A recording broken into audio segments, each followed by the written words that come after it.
convido a adorar o Senhor junto com a gente. Não importa onde você esteja, se você está na sua casa, se você está no seu trabalho, adore ao Senhor, adore ao único que é digno de todo louvor e de toda a nossa adoração. Amém?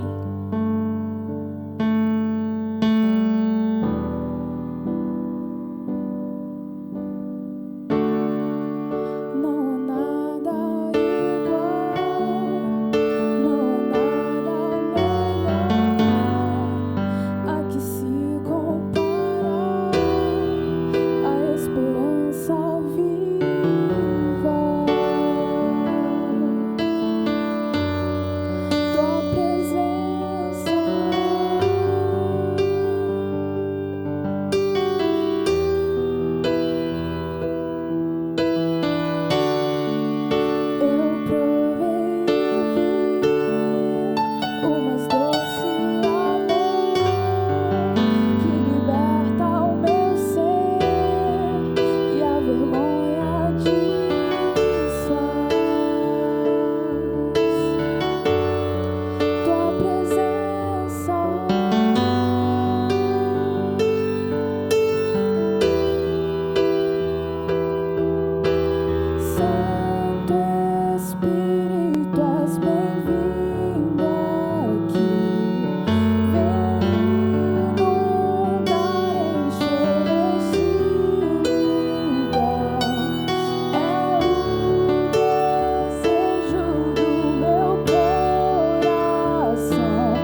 digno de tudo,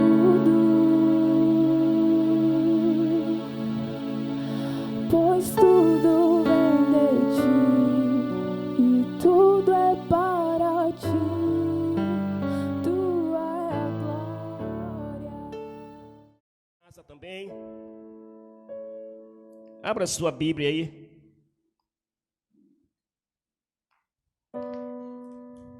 Em 2 Reis. Todos acharam aí? Vamos ler aqui alguns versículos, do versículo 1 até o 8, amém, querido?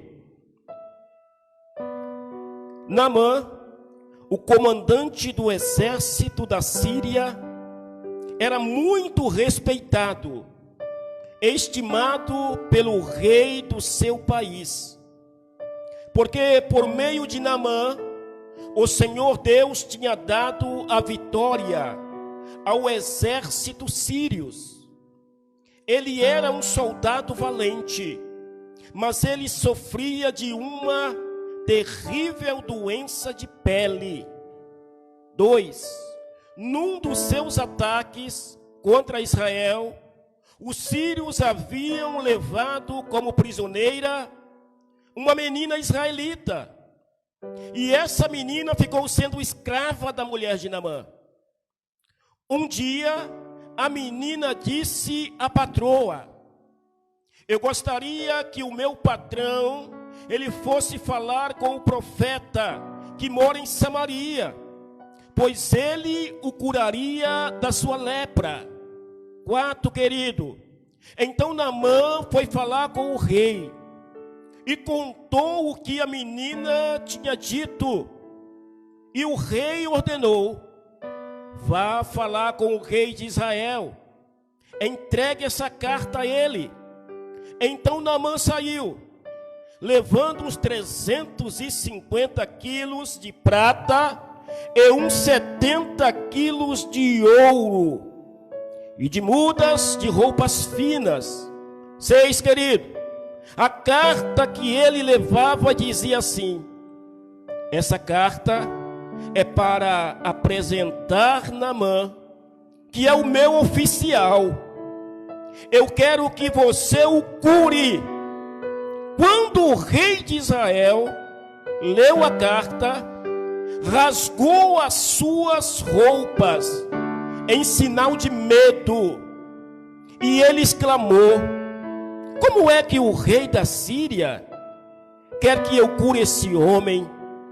Será que ele pensa que eu sou Deus e que tenho o poder de dar vida e de tirar? Ele está querendo briga.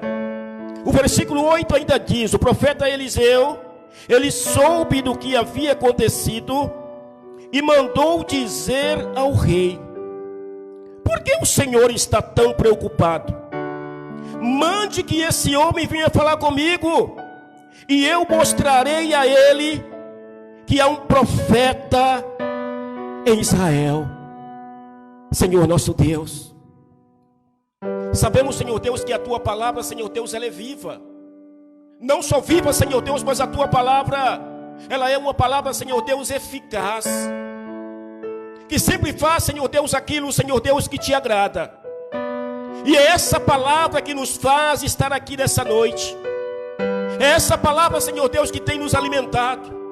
É essa palavra, Senhor Deus, que tem nos fortificado em tempos, Senhor Deus, tão difícil que nós estamos vivendo, Senhor. Assim como essa palavra falou, Senhor Deus, ao meu coração, mudou, Senhor Deus, a minha fé, fortificou, Senhor Deus, a minha fé. Que não seja, Pai, diferente no coração dos teus filhos que se encontram aqui nessa noite, em nome de Jesus, amém, querido? Nós estamos no mês do provimento. Provimento nada mais é do que provisão. Querido, nunca houve um ano aonde nós precisasse tanto da provisão de Deus na nossa vida. Eu acho que nunca houve um tempo onde nós precisasse tanto da mão de Deus, do socorro de Deus ao nosso favor. Por quê, querido? Nós estamos vivendo um ano de perca. Você já reparou isso? Que nós estamos vivendo um ano onde nós estamos perdendo. As pessoas estão perdendo a saúde. Pessoas estão perdendo o emprego. Veio essa doença aí que parece que veio para dizimar.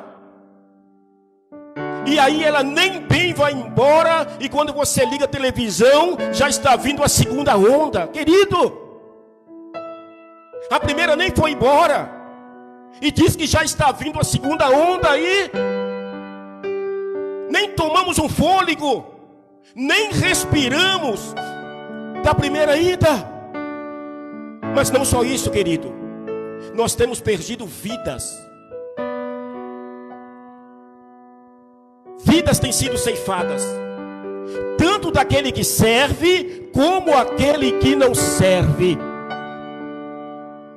Quantas vidas foram ceifadas? Eu poderia ficar aqui horas e horas enumerando. Nós temos aí a pastora Renata, a esposa do Felipe, que perdeu seus 2 pais. Não foi um, mas foi 2 de uma vez. Perdemos agora o nosso irmão lá no Jardim São Francisco. Oh, querido, nós perdemos aqui também o nosso irmão querido, que não tem como esquecer. Talvez você que se encontra aqui, você também perdeu, de repente, um parente, um ente querido. De repente você perdeu um amigo. Nós temos vivido um ano de perca. E diante dessas percas, a nossa fé balança. Não tem como muitas vezes você manter uma fé firme, você manter uma fé inabalável. Não, você levantar a mão e dizer: não, a minha fé é uma fé inabalável. Não, querido, nós balançamos. Porque nós somos carne, nós somos seres humanos. Nós somos sujeitos às fraquezas. E muitas vezes hoje a nossa fé está lá em cima, amanhã está lá embaixo. Como manter a nossa fé firme nesse momento tão difícil que nós estamos vivendo? Onde muitas vezes nós olhamos assim e nós não vemos uma luz no fim do túnel, porque já está vindo a segunda onda. E aí? Quantos irmãos nossos recuaram? Quantos irmãos pararam no meio do caminho? Saindo do culto na terça-feira, eu encontrei com a família inteira desanimado, recuando, parando. E aí eu acho tremendo que a palavra de Deus nos ensina isso, querido. Que nós temos que falar com uma pessoa que também perdeu. Conversar com uma pessoa que teve uma vida de perca. E aí essa pessoa, ela teve uma vida de perda, perdeu, só que ela manteve uma fé inabalável. Querido, quando eu comecei a meditar na vida dessa pessoa, eu comecei a ter até vergonha do tipo de fé que eu tinha. Quando eu comecei a comparar o que eu tinha perdido com o que essa pessoa perdeu, eu comecei a falar: Senhor, eu acho que eu não perdi nada, Senhor. Quando nós começamos a meditar aqui, nesse capítulo 5, e eu sei que você já conhece de cor, porque fala da história de Naamã, que Naamã, ele tinha lepra. Quantas mensagens você já não ouviu de Naamã? Mas eu não quero falar de Naamã nessa noite. Eu não quero falar da lepra de Naamã. Eu não quero falar da esposa de Naamã. Querido, eu não quero falar daquele soldado que incentivou Naamã a mergulhar naquele rio sujo, porque ele não queria. Eu não quero falar de Eliseu, que foi um canal de bênção, aonde Deus usou para curar Naamã. Eu não quero falar de Geazi, que cresceu o olho, né, no ouro e na prata, em troca da cura. Mas eu quero falar de uma pessoa que muitas vezes, quando nós lemos esse texto, muitas vezes ela passa desapercebida. Nós não olhamos muito para essa pessoa. Mas querido, também quem é que vai olhar para uma escrava? Quem é que vai dar a mínima para uma escrava? Quem é que vai dar a mínima para uma prisioneira? Quem é que vai dar a mínima para um troféu de guerra?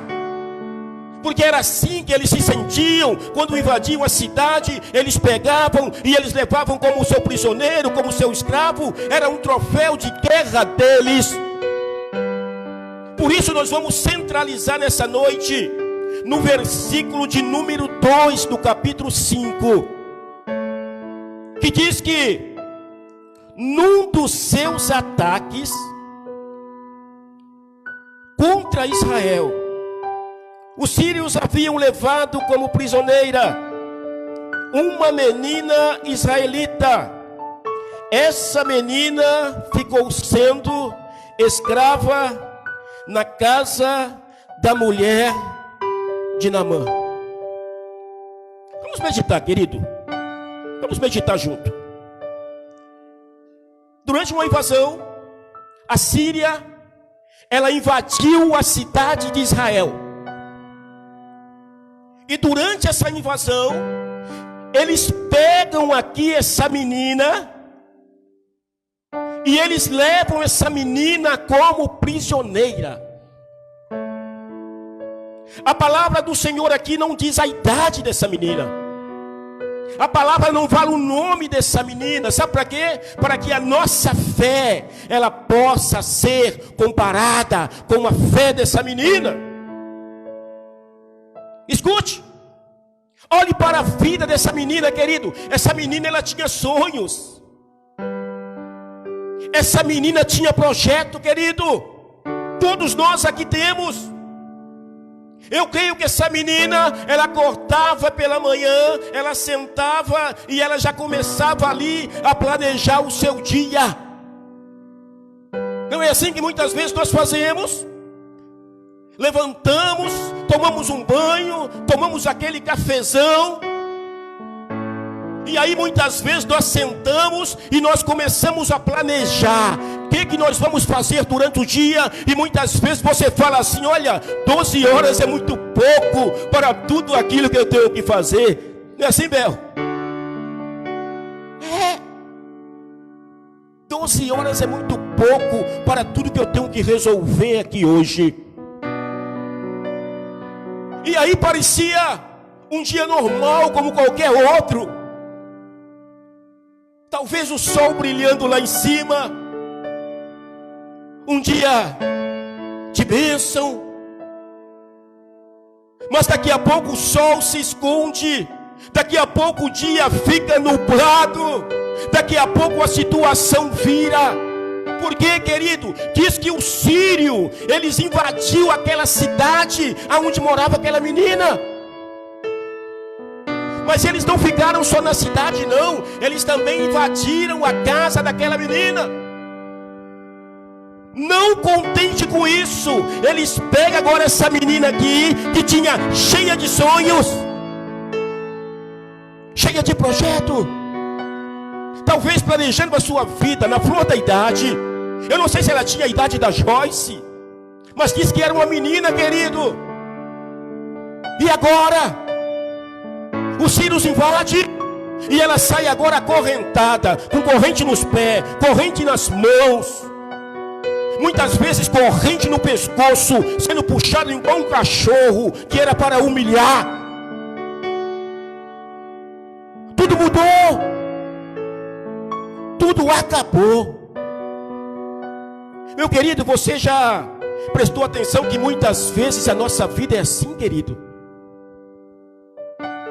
Nós fazemos sonhos, nós temos muitas vezes projeto, né? Ficamos aí planejando a nossa vida, planejando uma viagem, planejando arrumar a casa, planejando o futuro do meu filho. E de repente tudo muda. A nossa vida muda de um dia para o outro. Não. A nossa vida muitas vezes ela muda num piscar de olho, querido. A nossa vida muitas vezes ela muda numa mensagem de texto. Oh, querido. Eu lembro quando estava em casa, que eu recebi aquela mensagem que eu não queria que o meu pior inimigo recebesse, e balançou as estruturas, não só a minha, mas de todos nós. Muitas vezes um telefonema acaba com a nossa vida. De repente você vai no médico para ele abrir um exame, um dia normal, um exame normal, e daqui a pouco o médico te dá a notícia e você fala: acabou a minha vida. Reparou que assim é a nossa vida? E aí muitas vezes nós falamos: aonde é que está Deus? Não foi isso que a irmã de Lázaro falou? Oh Jesus, se o Senhor estivesse aqui, o meu irmão não teria morrido.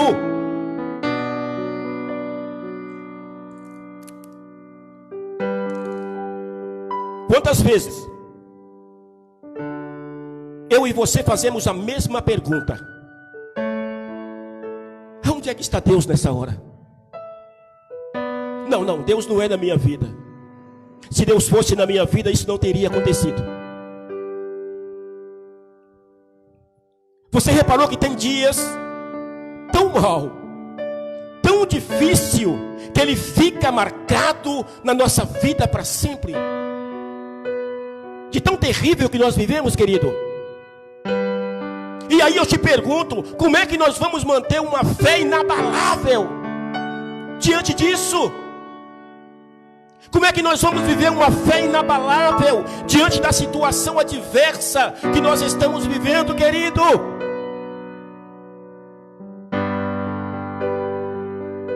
Oh, querido, normal que daqui a pouco tudo muda. Eu lembro da minha mãe, e ela me ligou e falou: olha, vem aqui, preciso falar com você. E aí eu fui lá. Ela falou assim: olha, eu acho que o seu pai não está bem. O velhinho tinha uns 80 anos, mas estava mais firme do que eu. 80 anos, mas ainda era a coluna da casa, o chefe da casa, amado. Porque eu e meu irmão, nós saímos, e ele ficou lá, no meio de 6, 7 mulheres. Ainda era coluna. E ela falou assim: eu acho que alguma coisa está errada com teu pai. Por quê, mãe? Porque ele almoça e ele fala que não almoçou. Aí eu tenho que ir lá colocar comida novamente para ele comer. Outras vezes eu coloco a comida na mesa e ele fala que já comeu. Ele nunca foi assim, alguma coisa está errada. Resumindo, daí para lá foi só piorar. A situação piorou tanto que eu e meus irmãos começamos a revezar, querido, para ficar na casa da minha mãe com ele, porque ele não dormia mais. Ele passava a noite inteira acordado, querendo sair para a rua, porque ele não conhecia mais os filhos. Ele não conhecia mais a casa que ele estava. Eu quero ir embora, eu não quero ficar nessa casa. Essa não é a minha casa, esses não são os meus filhos, essa não é a minha esposa. Situação terrível. 1h30, 2 da manhã, ele gritando que queria ir embora. Eu quero ir para minha casa. E aí você ora a Deus, você pede a Deus, você clama a Deus, e parece que você não vê nada. Aí chegou um ponto, querido, sabe o que eu fiz? Eu falei: pai, se eu quer ir embora, se eu quer ir para sua casa, Então vamos, vem cá, vamos embora. Aí peguei ele e coloquei no meu carro. Liguei o carro. E aí eu fui andar na Vila Nova. Pai, estamos indo para casa, tá bom? Agora sim. E aí ficamos ali uma meia hora, 40 minutos, rodando na Vila Nova. Fomos para Cubatão. E aí eu voltei para casa. Aí eu falei, pai, acabamos de chegar em casa. Aí ele é mesmo? Ah, tá, agora sim, agora sim. Muito obrigado, hein? Aí desci, arrumamos na cama dele, deitou. Aí falamos, agora acho que ele vai dar um refrigério, né? A gente dá uma cabeçadinha aí de meia hora, uma horinha, já era 3 e pouca da manhã. E aí quando ele deita, querido, daqui a pouco começa tudo novamente. Os gritos. Começava a se lembrar do tempo dele de quartel. E aí você leva no médico.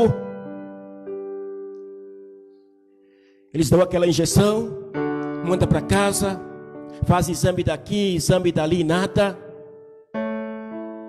E nada de melhora. A situação piorando cada vez mais. Agora ele se internou. Amarraram na cama. Foi piorando. Foi para UTI. Ficou um bom tempo na UTI.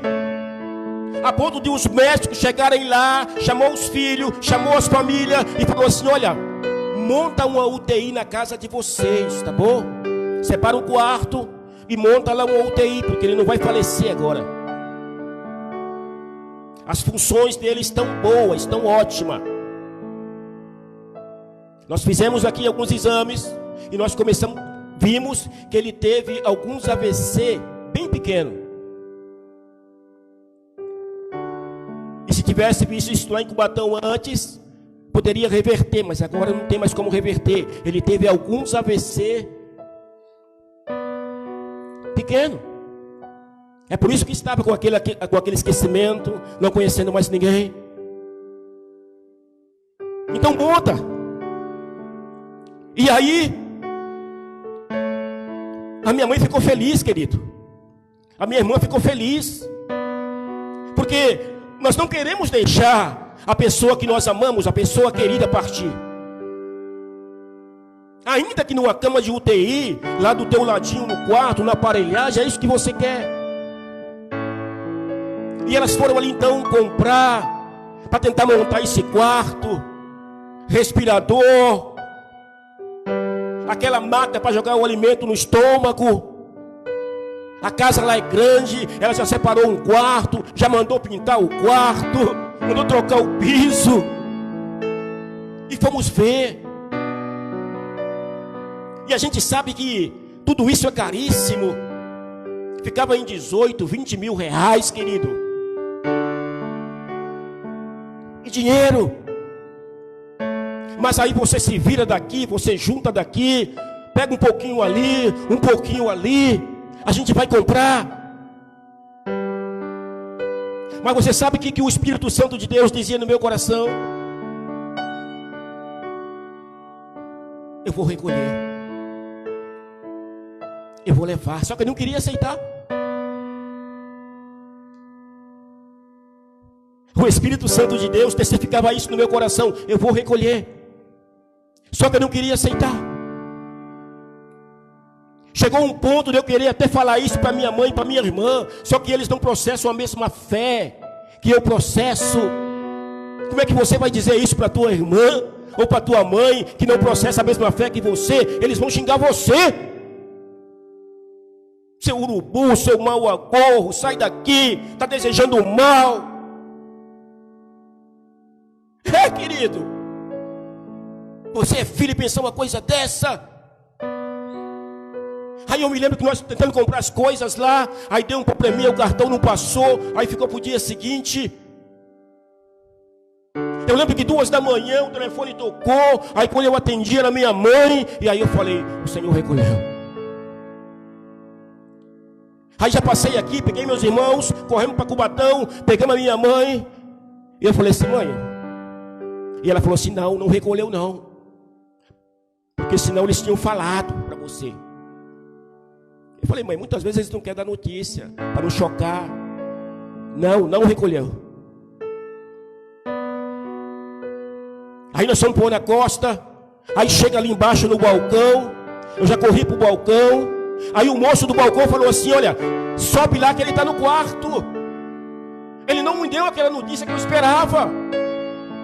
Querido, aí isso começou a aumentar a minha fé. Eu falei, olha, ele deve ter tido uma melhora. Deve ter tido uma melhora repentina. E por isso eles estão. Porque eu esperava que ele me dissesse alguma coisa. Ele não disse nada, só falou, está no quarto, sobe lá. Aí nós saímos correndo, pegamos o elevador, subimos. Quarto 212, eu lembro como se fosse hoje. A minha irmã já saiu correndo na frente, a porta estava aberta. Aí quando eu cheguei na porta que eu olhei, ele estava do mesmo jeito que eu havia deixado, na aparelhagem. E aí quando a minha irmã abraçou, ela deu um grito. E aí eu entendi que Deus já havia recolhido.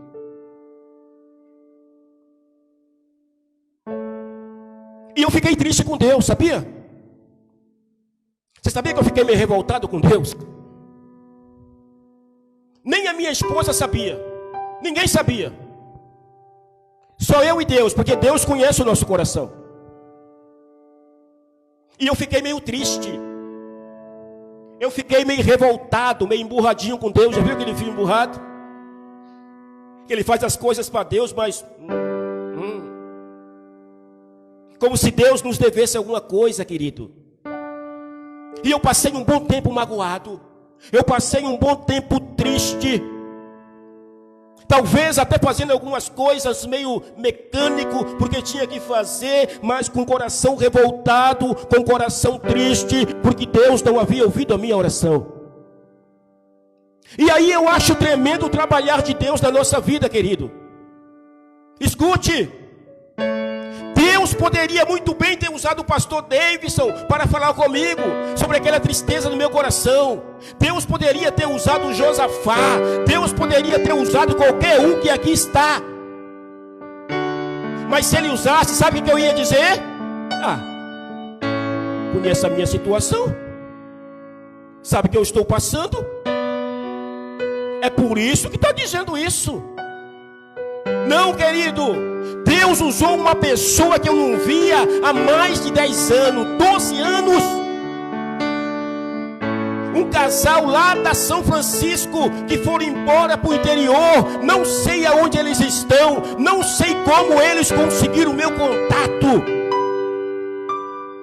E quando eu acordo da manhã, que eu vou olhar as mensagens, eu vejo lá alguém me acionou, que eu puxo, e eles mandaram justamente aquilo que eu estava passando. Justamente Deus falando do meu coração. Não tinha como você dizer que não é Deus, querido. E ali eu desabei. E ali eu comecei a chorar. E ali eu comecei a pedir perdão a Deus por tudo aquilo. Oh, querido. Aí eu comecei a entender isso. Não tinha como dizer que não é a mão de Deus.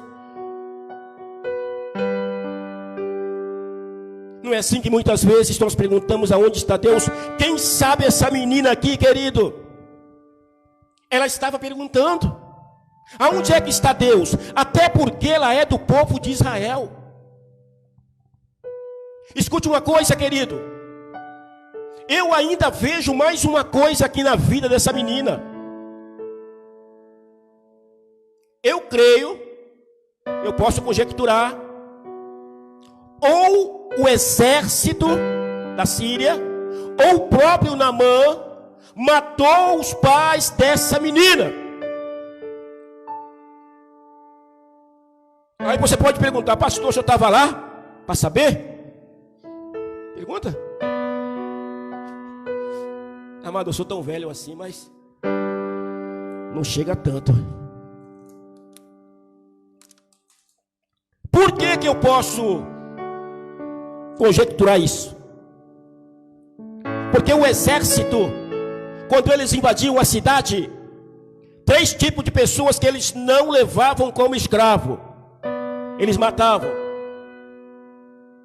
Pessoas idosas, eles matavam, eles não faziam escravo. Criança, eles matavam, eles não faziam escravo. Pessoas deficientes físico, eles não levavam como escravo, eles matavam. Eles pegavam apenas os jovens. Estava aí na flor da idade, com força, com vigor para trabalhar. Então apenas o jovem eles faziam como escravo. Então eu posso crer que o próprio Naamã, ou o próprio exército, eles tiraram a vida dessa menina. Você começou a ver que essa menina, ela estava vivendo uma vida de perca, amado. Sabia que muitas vezes é assim a nossa vida? Uma vida de perca. Parece que nada dá certo. Olha só, esta menina estava longe da sua família. Meu irmão, tira você aí do meio da tua família. Corta o teu cordão umbilical. A nossa família é o nosso bem maior. Agora arranca você da tua família para ver o que acontece. Não só isso, querido, ela estava vivendo numa terra estranha. Manda você lá para o Iraque, para a África. Tira você aqui do teu pedacinho de chão. Tira você daqui, longe da sua família, numa terra estranha. Para por aí? Não, servindo como escravo. E aí? Será que você tem fé suficiente para manter firme, inabalável, diante da situação que essa menina aqui está vivendo? Será que você mantém firme a sua fé? Se coloca aí no lugar, na posição dessa menina. Como é que fica a tua fé diante disso? Mas escute uma coisa, amado, escute uma coisa. Se você ler o texto, você não vai ver essa menina reclamando.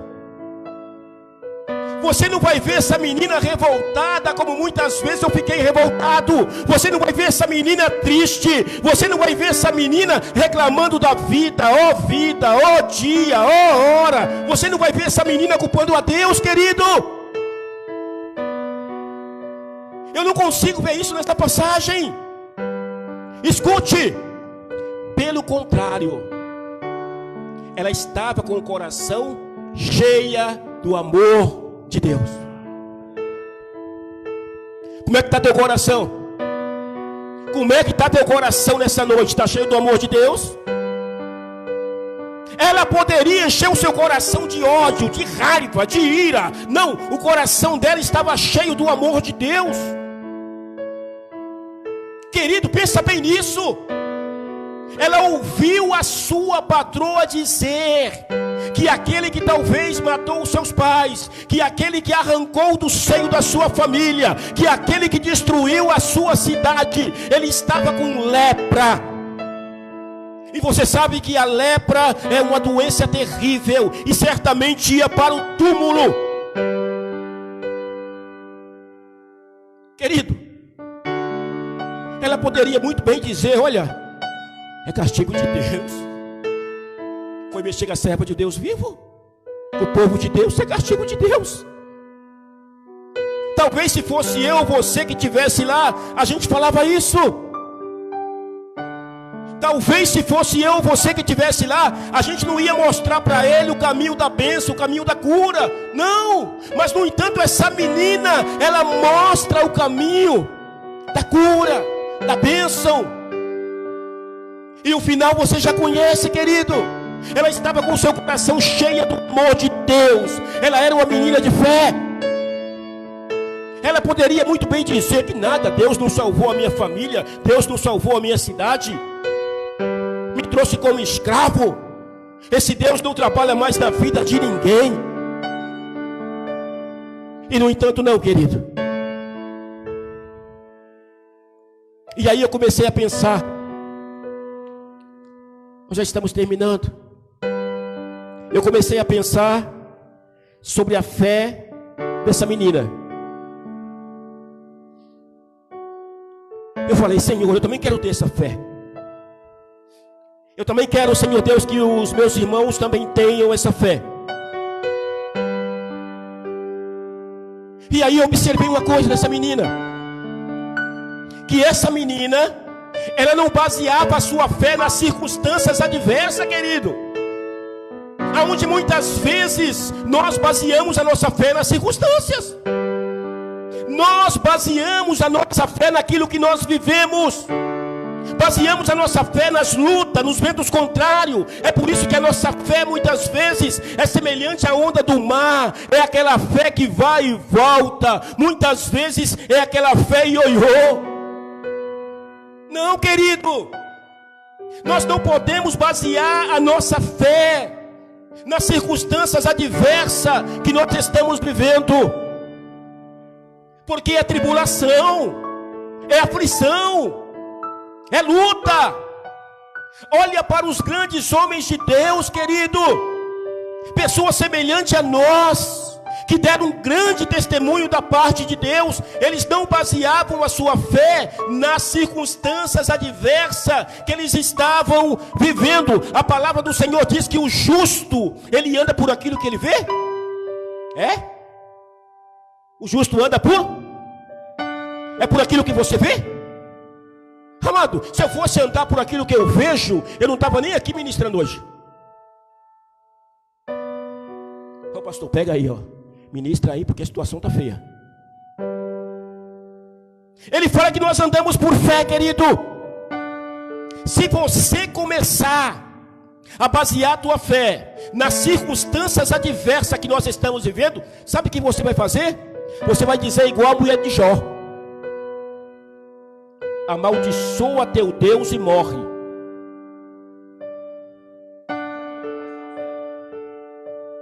Já não era mais Deus dela, é o teu Deus, ó. Enquanto os gados estavam aumentando, a popularidade aumentando, os amigos aumentando, os filhos com a saúde perfeita, é o meu Deus. Mas quando chegou a luta, quando chegou a dificuldade, é o teu Deus. Amaldiçoa o teu Deus e morre. É por isso que muitas pessoas não estão aqui hoje. É por isso que muitas pessoas estão sem forças para vir para casa, para a presença de Deus. Não baseie a tua fé nas circunstâncias adversas que nós estamos vivendo. Eu baseio aonde a minha fé? Nos princípios de Deus, da palavra de Deus, nos mandamentos de Deus.